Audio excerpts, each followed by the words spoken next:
జనాన్ని అలా తీయరా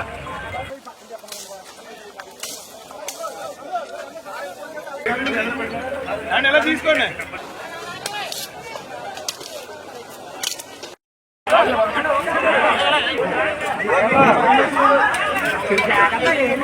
కూర్చోమన్నారని చెప్పండి. మాకు అడ్డు కింద ఉన్నారు. ఇంకా చూడండి ఎస్ఐ గారు కూడా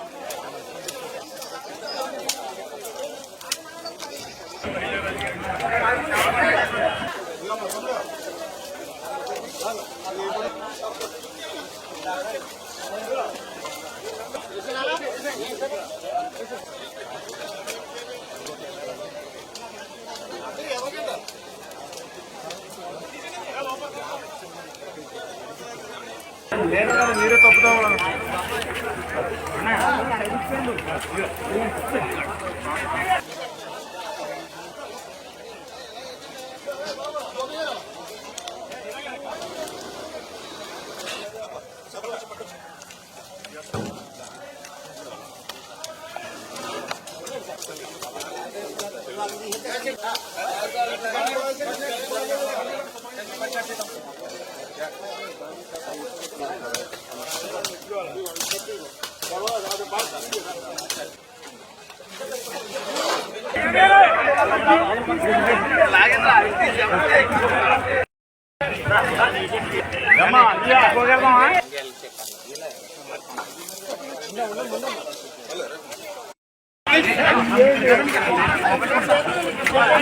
ఆగండి.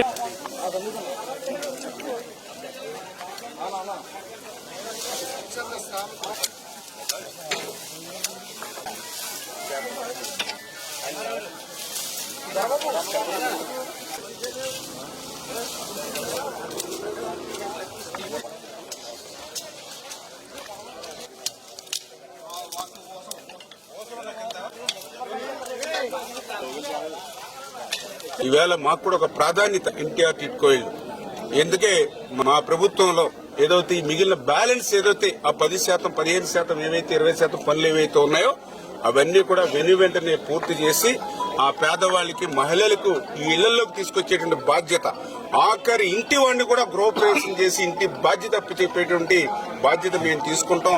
ఆ మెసేజ్ ని ఎవరైతే అధికారులకి గాని ప్రజలకు గాని తెలియజేయడానికి ఈవేళ మేమే మా తెలుగుదేశం పార్టీ, జనసేన, బీజేపీ మేము ఒక పిలిపిస్తే ఈవేళ వేలాదిగా ఈవేళ కార్యకర్తలు, నాయకులు కదిలి వచ్చి పార, గుణపం, కత్తి, కర్ర పట్టుకుని ఈవేళ శ్రమదానం చేశారని అంటే ఈ ఎన్టీఆర్ టిట్కో ఇల్లు మేము చూపేటువంటి ప్రాధాన్యతకు ఇదే ఒక నిదర్శనని చెప్పి తెలియజేసుకుంటూ రాబోయేటువంటి రోజుల్లో ఎవరైతే ఎన్టీఆర్ టిట్కో ఇల్లులో మరి లబ్ధిదారులు ఎవరైతే ఉన్నారో వాళ్ళందరికీ కూడా న్యాయం చేసి వాళ్ళందరినీ కూడా ఇళ్లలోకి తీసుకొచ్చే బాధ్యత తీసుకుంటాం.